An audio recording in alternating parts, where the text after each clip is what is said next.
जय झारखंड, जहाँ झारखंड। अभी हम पहुंच चुके हैं इचाड़ विधानसभा के नगासरिंग चौक। और आप देख सकते हैं इस प्रकार दीदी पहुंच चुकी है। अभी छोटे छोटे बच्चों ने अभी दीदी का स्वागत किया और देख सकते किस प्रकार दीदी को माला पहना रही है। इस प्रकार अभी दीदी हमारे शहीद नागेश्वर महतो का श्रद्धांजलि दे रहे हैं। इस प्रकार अगर वीडियो का अच्छा लगा तो लाइक कमेंट शेयर जरूर करें और इस वीडियो को आगे देखते रहिए।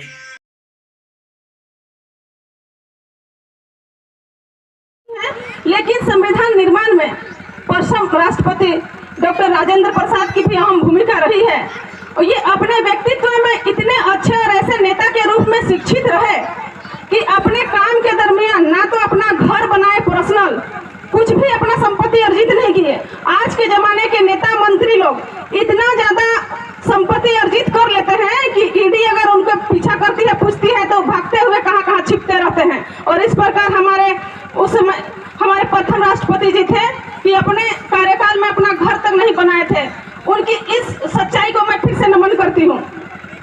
हमारा झारखंड जो है वीरों का राज्य रहा है। जब जब जुल्म हुआ है यहाँ एक से बढ़कर एक जननायक का जन्म हुआ है। चाहे तो बुद्धू भगत का कोल विद्रोह हो या सिद्धू कान्हू का हूल विद्रोह हो, बिरसा मुंडा का उलगुलान विद्रोह हो या निर्मल महतो के झारखंड निर्माण की विद्रोह हो, हमेशा यहाँ के जननायक जन्म लिए हैं और विरोध में हमेशा आए हैं अपने हक और अधिकार को लेकर के। हमारी बहनें को लग रहा होगा कि केवल पुरुष की ही बात हो रही है, लेकिन ऐसा नहीं है।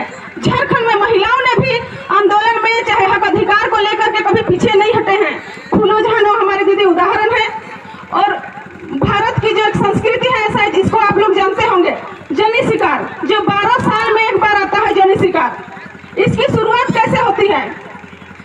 हमारा आदिवासी समुदाय के लोग जंगल झाड़ अपना झुंड बना बना के रहते हैं। आजकल भी हमारा आदिवासी समाज सब जगह झुंड के रूप में, अगर कहीं भी गांव में अगर चल जाएगा तो पहाड़ी इलाका में 10-12 घर का झुंड बना करके रहते हैं। तो उस समय भी आदिवासी समुदाय के लोग झुंड बना के रहते थे। मगध साम्राज्य के लोगों को हमेशा उस झुंड के सरदार के ऊपर वो लोग अटैक करते थे। बार बार उनको हार का सामना करना पड़ता था। वहाँ के जो सरदार थे उनसे वो लोग हमेशा हार जाते थे। तो मगध वाले लोग सोचे क्यों ना ये लोग जब पर्व त्योहार में आदिवासी समुदाय झारखंड के लोग इतने शराबी नशा करते हैं, जब पर्व त्योहार मनाएंगे हम लोग उस समय अटैक करेंगे, तब शायद हम लोग विजय घोषित कर पाएंगे, विजय हो पाएंगे। और यही सरहुल पर्व के गर्मी का दिन का शुरुआत था। आदिवासी समुदाय लोग पर्व त्योहार मनाने के बाद, आप लोग तो जानते ही हैं कि हमारा झारखंड का कल्चर ही है कि हम लोग खुशी में भी मदिरा पान करते हैं, शादी ब्याह में भी मदिरा पान करते हैं। तो उस समय भी वहाँ के जो सरदार, जो पुरुष वर्ग के लोग थे, उन लोगों ने मदिरा पान किए हुए थे, नशा में थे। अचानक आकर के बाहर के लोग उन पे अटैक करते हैं। तब महिला लोग इस मोर्चे को संभालती है, साड़ी को उठा करके पीछे से लगाती है, सिर में कपड़ा जैसे बोलते हैं ना फेटा बांध करके।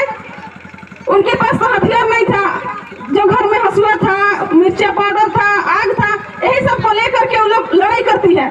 और लड़ाई करने के बाद चेहरा को बांधे हुए रखती है पुरुष का वेशभूषा में। जो विरोधी थे उन लोगों से पराजित होकर के वो लोग भाग जाते हैं। बाद में पता चलता है कि ये लोग महिला लोग थी। तब से ये रिवाज बना दिया गया कि आप लोगों को उस तिथि के आधार पर 12 वर्ष में आप लोग को पुरुष के भेष में शिकार पे जाइए। और ये नीति बनी हुई है कि हम लोग का झारखंड में हम लोग 12 साल में जनी शिकार पुरुष का भेष में जाते हैं। इसलिए समय आ गया है, अगर हम लोग का टाइगर रोदा को आगे लाते हैं, किसी भी प्रकार का अगर विधानसभा घेराव के लिए जब गए थे, उस समय सिर फोड़ा गया, बहुत तरह का किया गया। लेकिन हम बहनों से भी अपील करते हैं कि हमारा इतिहास रहा है कि महिला लोग भी आगे निकल करके मोर्चा को संभाली है हमारा झारखंड में। तो हम लोगों को भी अब इस तरह का करना होगा कि हम लोग को सिर्फ ऐसा नहीं है कि सिर में घूंघट लगा करके सिर्फ साड़ी को फरका करके नहीं रहना है। जरूरत पड़े तो हम लोग को लड़का के रूप में निकल करके हम लोग को इस तरह से तैयारी करके विजय हासिल करना होगा। इस बात को समझिए कि हम लोग के ऊपर बागडोर आ गया है, क्योंकि जब से झारखंड बना है हम दोष किसी एक पार्टी को नहीं देंगे, दोनों पार्टी का दोष है। झारखंड के जो वर्तमान आशू और जेएमएम की पार्टी के हैं, इस मंच पे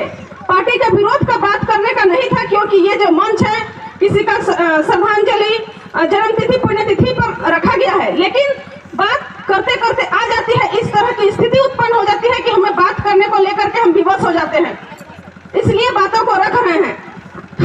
हमारे झारखंड में स्थानीय नीति, नियोजन नीति को लेकर के बात रखा जाता है। उस समय जो पार्टी यहाँ के हैं, इनको पक्ष और विपक्ष का मुंह ना देखते हुए एक साथ मिल करके खतियन को लेकर के नियोजन नीति बनना चाहिए, झारखंड के हित को लेकर के, क्योंकि झारखंड का हित को बनाए बोल के ही हम लोग सरकार बनाए थे।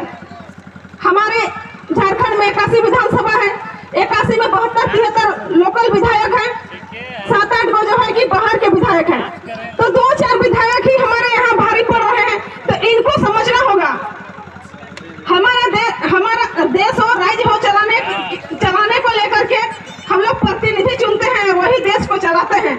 जिस प्रकार होता है ना कि घोड़ा में बैठ करके घोड़सवारी होते हैं जो राज्य को, देश को चलाते हैं, और जितने भी शासन प्रशासन पदाधिकारी लोग जो सचिव होते हैं वो लोग घोड़ा होते हैं। और जिसको हम लोग वोट दे करके चुनते हैं प्रतिनिधि, विधायक, सांसद, चाहे प्रतिनिधि पंचायती राज के जो तृतीय मुखिया, पंचायत समिति, जिस प्रकार हमारी बेबी बहन ने रखी थी बात को, इन लोगों का काम होता है सचिव को अपने अंदर काम कराने का, लेकिन घोड़सवारी करने के लिए जिसको चुन के भेजे हैं वो लोग सही से घोड़े को लगाम दे करके वो लोग करने नहीं सकते हैं।